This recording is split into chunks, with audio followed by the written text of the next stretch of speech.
بزرگان دین فرماتے ہیں اگر زندگی پرسکون گزارنی ہے، بلکہ ایک حدیث کا خلاصہ بھی یہ ہے کہ نعمتوں میں اپنے سے پیچھے والوں کو دیکھو اور نیکیوں میں اپنے سے آگے والے کو دیکھو. یار کبھی لینڈ کروزر قریب سے گزری تو دل بیٹھ گیا میرے پاس کیوں نہیں ہے؟ تہجد گزرا تو دل میں خیال کیوں نہیں آیا کہ یار یہ روز تہجد پڑھتا ہے، میں نہیں پڑھتا. میری عمر کا ہی بندہ ہے، عالم دین بن گیا اور مجھے علم، میں عالم دین نہیں بن سکا، یہ تو آگے نکل گیا مجھ سے. یہ کمپٹیشن کیوں نہیں ہوتا؟ ارے نیکیوں میں کمپٹیشن کرنا ہے اور ہم دنیا میں کمپٹیشن میں پڑ گئے. اللہ اکبر. آپ کو کبھی زندگی میں آپ کے پاس جو کچھ ہے اس پر خوشیاں منانی ہے نا، آپ یقین کریں ایک بار کسی ہاسپٹل کا چکر لگائیں. میں بھی 2 دن پہلے کراچی کے بڑے ہاسپٹل میں گیا تو کسی اور مریض کو دیکھنے تھا. وہاں اور کوئی اسلامی بھائی اور گھر والے مل گئے کہ ہمارے مریض کو دیکھیں. 40 سال کی عمر تھی اس نوجوان کی، ٹھیک ہے، جس کو مجھے دکھانے لے گئے اور بتایا اس کا جگر ختم ہو گیا ہے. ڈاکٹر کہتے جگر ٹرانسپلانٹ کرنا پڑے گا. 80 لاکھ روپے کا خرچہ انہوں نے مجھے بتایا. میری آنکھوں میں آنسو آ گئے کہ میرا جگر ٹھیک ہے، میں نے اس پر کب شکر ادا کیا یار. اتنے سارے قاری صاحبان بیٹھے، ہمیں تو کسی کو پتہ بھی نہیں ہوگا کہ جگر بھی خراب ہوتا ہے. ہمارے گردے کام کر رہے ہیں، ہم جو کھاتے وہ آسانی سے پاس آؤٹ کر دیتے. کبھی سوچا جس کا پیشاب بند ہو جائے؟ کبھی سوچا جس کو جناب کھانا پینا ہضم نہ ہوتا ہو؟ کبھی ڈائلیسس کے مریض سے ملاقات ہوئی ہے آپ کی؟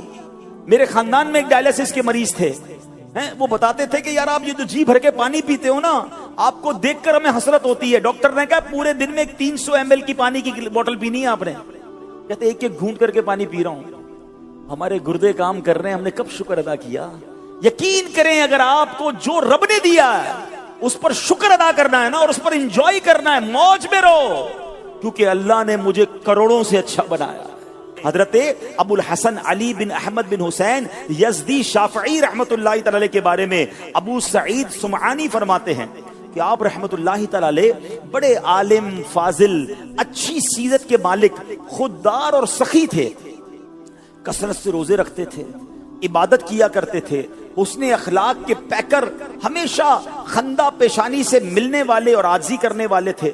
قناعت اور دوسروں سے بے نیازی کا عالم یہ تھا. ذرا سنیے گا کہ آپ اور آپ کے بھائی کے پاس صرف ایک امامہ اور ایک قمیص تھی. اب ایک بھائی امامہ اور قمیص پہن کر باہر جاتے تو دوسرے بھائی گھر میں رہتے تھے. اللہ اکبر. کیونکہ باری باری وہ یہ لباس بدلتے تھے. ہے کوئی ہمارے پاس ایسا کہ جس کے پاس ایک امامہ اور ایک ہی قمیص ہو، پہن کر آیا، اب جب تک وہ دھلے گی نہیں دوبارہ چینج نہیں ہوگا؟ اتنا شکوہ. ایسی اس کے باوجود کسی سے مانگتے نہیں تھے. اے میرے پیارے اسلامی بھائیوں، ایک بڑی کمال کی دعا، سرکار دو عالم علیہ السلام کی دعا ہم میں سے کئیوں کو یاد ہوگی. کیا پیاری دعا ہے. نبی پاک فرمایا کرتے اللہم انی اسألک الہدی والتقی والعفاف والغنی. کیا ترجمہ ہے اس کا؟ اے اللہ میں تجھ سے ہدایت، پرہیزگاری، پاک دامنی اور غنا کا سوال کرتا ہوں. What is the meaning of غنا؟ کیا ہے اس میں؟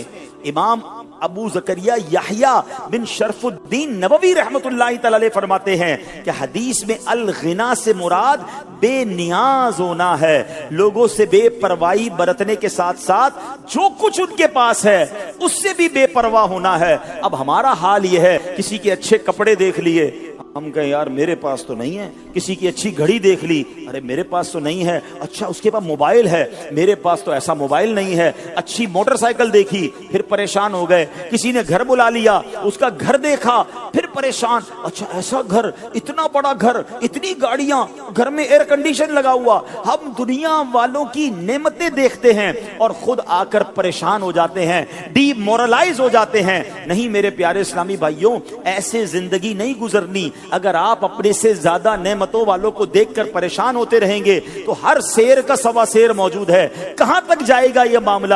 ہمارے پاس جو ہے ہم اس پر بھی خوش نہیں ہو رہے. میں آپ کو ایک فرضی ایک سمجھے سچویشن سمجھاتا ہوں، بہت ساروں کی انشاءاللہ امید ہے تسلی ہو جائے گی. اب مثال کے طور پہ ایک شخص تھا، چلیں قاری صاحب کو مثال کے طور پہ پیش کرتے ہیں. ایک قاری صاحب تھے، وہ روزانہ مدرسے پیدل جاتے تھے. 1 گھنٹہ لگتا تھا مدرسے پیدل جاتے جاتے، اور بڑی گرمی لگتی تھی، پسینہ نکلتا تھا. کہتے اللہ کرے تھوڑے پیسے جمع ہو جائیں، سائیکل مل جائے. پیسے جمع کیے، تھوڑے تھوڑے کر کے پیسے جمع کیے، سائیکل لی. جیسے ہی سائیکل لی، اب اس کے بعد آپ جو ہے وہ اپنے سائیکل پہ مدرسے جانے لگے. جو 1 گھنٹے کا سفر تھا وہ 25 منٹ میں ہونے لگ گیا. بڑے خوش. دوستوں نے کہا بھائی سائیکل لی ہے, کوئی دعوت تو ہونی چاہیے. کہا چلیں چائے پیتے ہیں. چائے پلایا دوستوں. اب تھوڑے عرصے کے بعد جب سائیکل چلاتے چلاتے جا رہے تھے تو سائیکل رکی سگنل پر, تو برابر میں ایک بندہ موٹر سائیکل پر آیا. کہا یار سواری تو یہ ہے, میری تو پٹیچر سائیکل ہے, روز پینڈل مار مار کے تھک جاتا ہوں, یہ تو صرف ایک کک مارتا ہے, اسپیڈ دیتا ہے بڑا زبردست. اب موٹر سائیکل لینی ہے. اپنی سائیکل بری لگنے لگ گئی. وہ سائیکل جو دعاؤں سے حاصل کی, بڑی منتوں سے حاصل کی, اب وہ بری لگنے لگی. اب کیا چاہیے؟ Motor cycle. اب کمیٹی ڈالی, تھوڑے تھوڑے پیسے جمع کیے, کچھ ادھار بھی لیے, گھر کی کوئی چیز بھی بیچی, اور آخرکار موٹر سائیکل لے لی. جیسے ہی موٹر سائیکل لی بہت خوش, بچوں کو بھی بٹھایا, گھمانا پھرانا شروع. دوستوں نے کہا بھائی موٹر سائیکل مل گئی, مٹھائی تو کھلاؤ. ہاں ہاں مٹھائی بھی کھلاؤں گا. روز موٹر سائیکل پہ جا رہے ہیں, آ رہے ہیں, بہت مزے. تھوڑے دنوں بعد بارش پڑ رہی تھی, موٹر سائیکل رکی جناب سگنل پر, برابر میں آ کے رکی ایک گاڑی. کہا یار یہ کیسی سواری ہے, روز کپڑے گندے ہو رہے ہیں, بارش میں بھیگتا ہوا جا رہا ہوں, یہ دیکھو گاڑی والے کتنے مزے میں ہیں, اصل سواری تو گاڑی ہے. جیسے ہی یہ دیکھا موٹر سائیکل بری لگنے لگ گئی. حالانکہ یہ اپنی موٹر سائیکل جو دعاؤں سے لی, پیسے جمع کر کر کے لی, اب لینی ہے گاڑی. اب بیوی سے بھائی لڑائی ہو رہی ہے, ماں باپ سے ریکویسٹ ہو رہی ہے, زیور بیچے جا رہے ہیں, قرضہ لیا جا رہا ہے, کسی طرح ایک چھوٹی موٹی گاڑی لے لی. اب جب گاڑی لی پھر تو پورے محلے میں شور مچ گیا, قاری صاحب نے گاڑی لے لی. اچھا جناب گاڑی لے لی. اب گاڑی بیچارے کے پاس تھوڑے پیسے تھے, ایف ایکس لی ہوگی, مہران لی ہوگی. وہ گاڑی میں جب نکلا تو پورے محلے نے بھائی خوشیاں منائی, وہ بھی بڑے خوش, دعوت بھی کی. تھوڑے عرصے تک تو بہت مزہ آیا. اب جب مہران سگنل پر رکی تو برابر میں آ کے جو نا ٹویوٹا کرولا آ کے رکی, ایئر کنڈیشن والی ہے. وہ کہتا ہے میں تو شیشے ہینڈل سے بند کرتا ہوں, یہ تو بٹن دبا کر شیشہ اوپر کر رہا ہے. میں گرمی میں جا رہا ہوں, یہ اے سی میں جا رہا ہے. یہ بیکار گاڑی ہے, گاڑی تو وہ ہونی چاہیے. سمجھ آ رہا ہے واٹ آئی وانٹ ٹو سے؟ دوسروں کی نعمت دیکھ کر اپنی نعمت بری لگنے لگی. مجھے بتاؤ خوشی کب مناؤ گے؟ جو اللہ نے آپ کو دیا اس پر انجوائے کب کرو گے؟ نہ گھر اچھا لگ رہا ہے, نہ فرنیچر اچھا لگ رہا ہے, نہ سواری اچھی لگ رہی ہے, نہ بچے اچھے لگ رہے ہیں, ہر چیز بری لگ رہی ہے کیونکہ دوسروں کی دیکھ کر آ گیا ہوں. اب میں آپ کو زندگی آسان کرنے کا, آپ اگر ٹویوٹا کرولا لے لیں گے نا, تھوڑے دنوں بعد لینڈ کروزر کھڑی ہوگی برابر میں. لینڈ کروزر لوگے تو آج پاکستان میں ایسے بھی لوگ ہیں جن کے پاس اپنے جہاز ہیں. کدھر تک بھاگو گے؟ کون سی ریس میں پڑ گئے؟ یہ ریس ہی غلط ہے.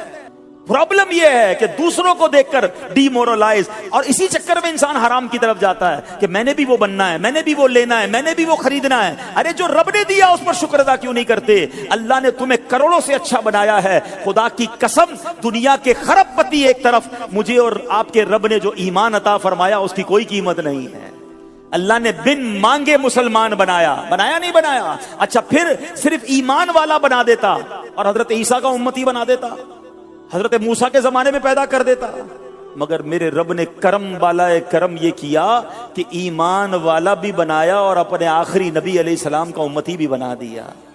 میری خوش قسمتی میں تیرا امتی. خدا کی قسم ساری نعمتیں ایک طرف, یہ نعمت کیسی ہے کہ حضرت موسیٰ کلیم اللہ علیہ نبینا علیہ السلام اللہ کی بارگاہ میں تمنا کرتے کہ مولا مجھے اپنے آخری نبی کا امتی بنا دے. اور مجھے اور آپ کو بن مانگے, کون سا کورس کیا تھا امتی بننے کے لیے؟ کون سا ٹیسٹ پاس کیا میں نے اور آپ نے؟ بن مانگے دیا اور اتنا دیا. دامن میں ہمارے سمایا نہیں, آنکھیں سلامت, ہاتھ سلامت, پیر سلامت, زبان سلامت, ارے دل سلامت. جاؤ تو صحیح دیکھو لوگ کتنی بڑی بڑی پریشانیوں میں ہیں. آپ چھوٹے گھر میں رہتے ہیں, لوگ کرائے کے گھر میں ہیں. آپ کرائے کے گھر میں رہتے ہیں, لوگ جھونپڑی میں رہتے ہیں. آپ جھونپڑی میں رہتے ہیں, لوگ روڈوں پر سوتے ہیں. آپ روڈ پر سوتے ہیں, لوگ اس وقت جیلوں میں گرفتار ہیں, آپ آزاد ہیں. ہر بندے سے زیادہ مشکل میں لوگ موجود ہیں. خدا کی قسم جو اس وقت فیضان مدینہ میں مجھے سن رہے ہیں, بلکہ مجھے جو سوشل میڈیا پر یا دنیا میں کہیں سنا جا رہا ہے, میں آپ سب کو یہ دعویٰ کر رہا ہوں, چیلنج دیتا ہوں, جیسی آپ نے لائف گزار رہے ہیں نا, جیسی آپ لائف گزار رہے ہیں, کروڑوں لوگ اس لائف گزارنے کا خواب دیکھ رہے ہیں. اللہ نے ہمیں اور آپ کو عطا فرمایا. شکوے, شکایات, ڈی مورلائز, آلویز انسان نے سر پر طاری کر دیا, میں پیچھے رہ گیا, میں قرآن کی تعلیم کرتے کرتے کب آگے بڑھوں گا, میں دیندار بن گیا, میں پیچھے رہ گیا. ارے یہ تعلیمات نہیں ہے اسلام کی. ہم دنیا میں مسافر کی حیثیت سے آئے ہیں. اگر اللہ نے دنیا میں تھوڑا دیا راضی رہو. سنو حدیث پاک, ایمان تازہ ہو جائے گا. سرکار دو عالم علیہ السلام فرماتے ہیں, جس کا مضمون ہے جو اللہ کے تھوڑے دیے پر راضی ہو جائے, اللہ بھی اس کے تھوڑے عمل پر راضی ہو جاتا ہے. اللہ اکبر. یقین کرو یہ سودا مہنگا نہیں ہے. دنیا میں تھوڑا ملے اور رب میرے ٹوٹے پھوٹے اعمال پر راضی ہو کر مجھے جنت میں داخل کر دے, یہ سودا مہنگا نہیں. دنیا میں بہت ملے اور قیامت کے دن بہت سارا عمل مانگ لیا تو کیسے جواب دوں گا؟ زیادہ جس کو ملا اس کو ڈرنا چاہیے, وہ کدھر سے لائے گا اعمال. اگر غربت ہے, تھوڑا ہے, اور بندہ اللہ کے اس دیے پر راضی رہنا شرط ہے. مسئلہ راضی بھی تو نہیں رہتے نا, تھوڑا بھی ہے, شکوے بھی ہیں. راضی رہیں, اللہ کی رضا پر راضی رہیں اور خودداری کے ساتھ زندگی گزاریں. اللہ اکبر. ایک مرتبہ حاتم طائی, اب ذرا سنیے, جو سخاوت میں بڑا مشہور ہے نا, اس نے ایک بار بڑے زبردست دعوت کی. اس سے کسی نے پوچھا, تم نے اپنے سے زیادہ کسی بلند ہمت آدمی کو دیکھا ہے؟ تم اتنے پیسے خرچ کرتے ہو, لوگوں کو بانٹتے ہو, تم سے زیادہ بلند ہمت کون ہے؟ کہتا ہے ہاں, میں اپنا واقعہ سناتا ہوں. میں نے ایک بار عرب کے بڑے امیروں کی دعوت کی, 40 اونٹ قربان کیے. اچانک دعوت تیاری ہو رہی تھی تو میں ذرا جنگل کی طرف گیا تو دیکھا ایک لکڑہارا جو ہے وہ لکڑیاں کاٹ رہا تھا. تو میں نے اس لکڑہارے سے کہا, آج حاتم طائی نے دعوت کی ہے, تم نہیں گئے اس کی دعوت میں؟ خود حاتم طائی اس لکڑہارے سے پوچھ رہا ہے جو لکڑیاں جنگل میں کاٹ رہا. قریبی دعوت ہو رہی ہے, 40 اونٹ پک رہے ہیں, دیگیں چڑھی ہوئی ہیں.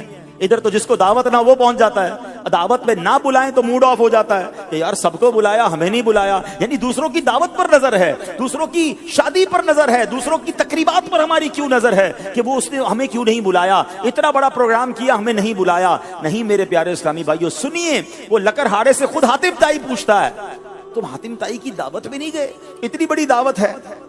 تو اس نے کہا, جو شخص اپنی محنت سے روٹی کھاتا ہے وہ حاتم طائی کا احسان نہیں اٹھاتا ہے. کیا کمال کا جملہ ہے. حاتم طائی کو ہی جواب دے رہا ہے کہ جو بندہ اپنی محنت سے روٹی کماتا ہے وہ حاتم طائی کا احسان نہیں اٹھاتا. خود حاتم طائی کہتا ہے, اپنے سے بڑھ کر اگر میں نے کسی ہمت والے کو دیکھا ہے تو وہ لکڑہارے کو دیکھا. ایسی خودداری, ایسا جذبہ. اور ایسا جذبہ ہمارے بزرگان دین میں تھا, ہمارے صحابہ میں تھا, ہمارے اولیاء میں تھا. آج جن کا ہم نام لیتے ہیں, جن کی عزت کرتے ہیں, اگر پڑھیں ان کی سیرت میں تو ان کی نظر دنیا والوں پر نہیں اللہ کی طرف ہوتی, اللہ کی عطا پر ہوتی. قناعت تھا, توکل تھا, اور پھر اللہ ان کی غیب سے مدد بھی فرماتا. وہ تھوڑے پر راضی رہتے تھے اور ان کا مطمع نظر کیا تھا کہ ہمیں آخرت کی ابدی نعمتیں حاصل کرنا ہے. خودداری ایک خوبی ہے مگر اس میں فائدے کتنے ہیں. خودداری ہمیں سوال کرنے سے بچاتی ہے, خودداری ہماری عزت بڑھاتی ہے, خودداری دوسروں کی محتاجی سے بچاتی ہے, خودداری ہمارا حوصلہ بڑھاتی ہے, خودداری بھیک جیسی عادت پڑھنے سے بچاتی ہے. نیز سب سے بڑا فائدہ یہ ہے کہ خودداری مخلوق سے ہٹا کر خالق کی ذات میں مشغول کر دیتی ہے. فوکس ہی ایک ہو جاتا ہے, اللہ رب العالمین کی ذات کی طرف رجوع کرنا ہے, اسی سے مانگنا ہے, اسی سے عرض کرنا ہے. بلکہ اللہ اکبر, اللہ سے بھی کیا مانگنا ہے.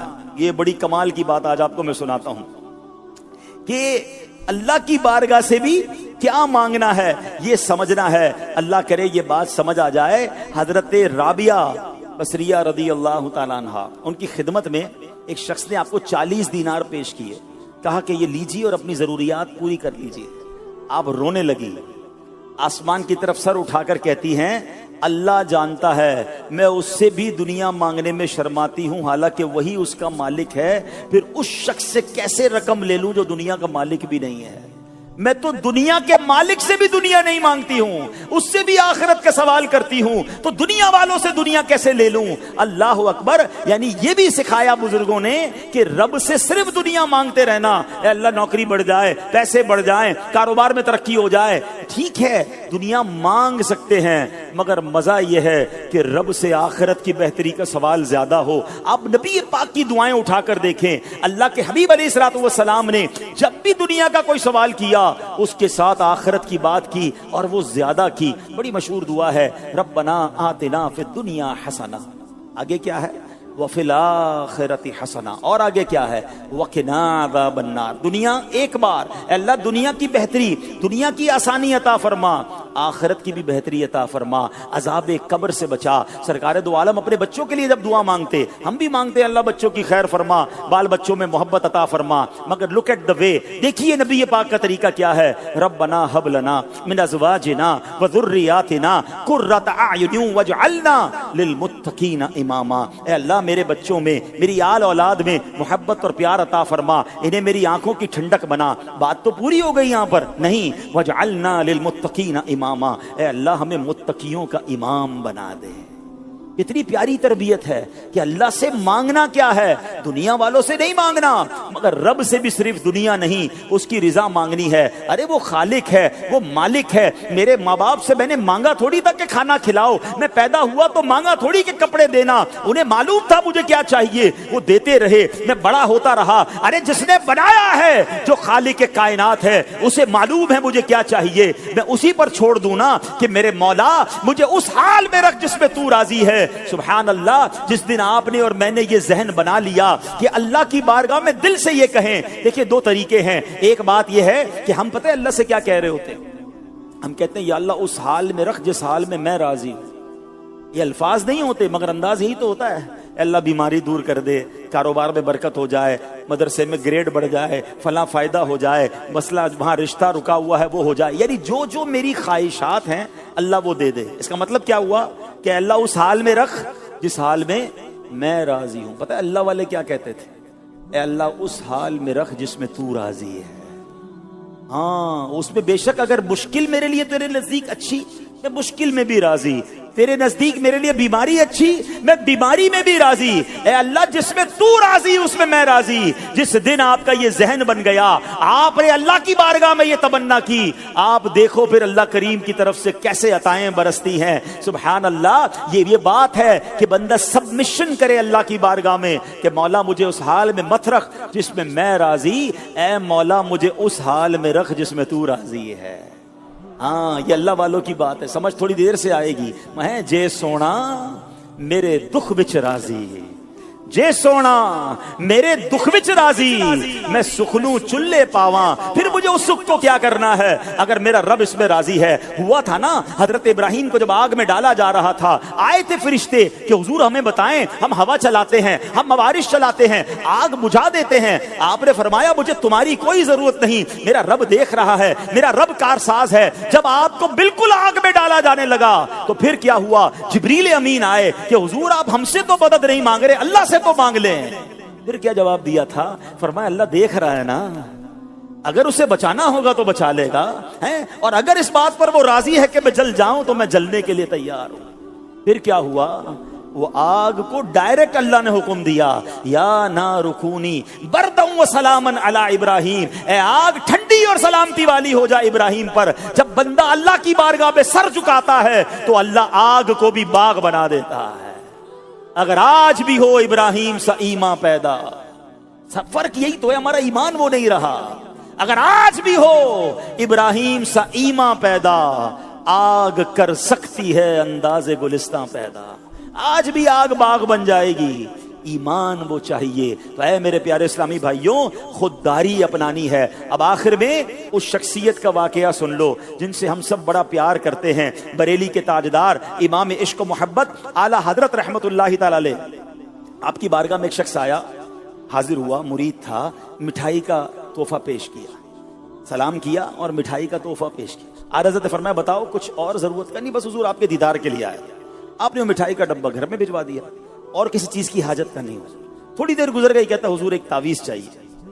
آپ نے تعویذ لکھ کر دیا اور اپنے بچے جو خادم تھا گھر سے جا کے وہ مٹھائی کا ڈبہ لے آؤ۔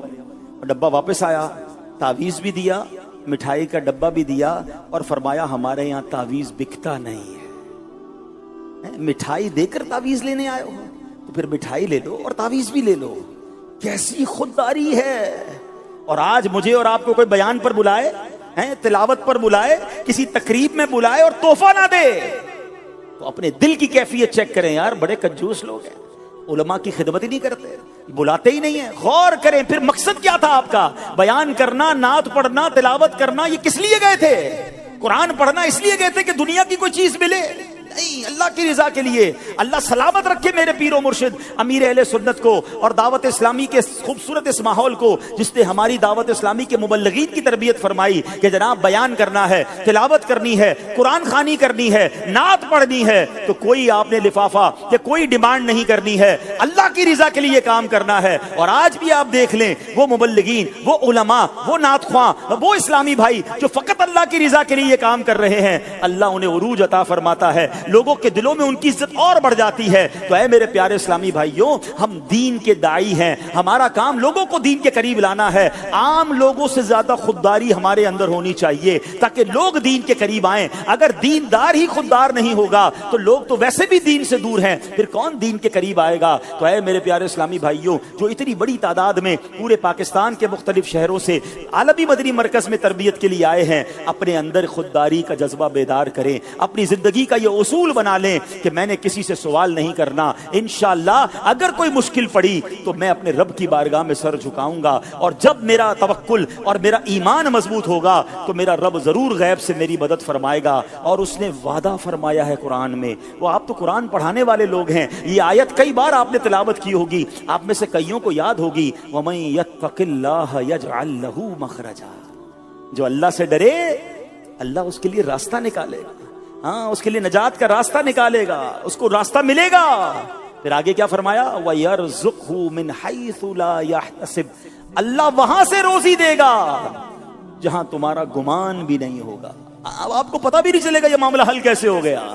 اور آگے خوبصورت اعلان کیا ہے؟ وَمَن يَتَوَکَّلْ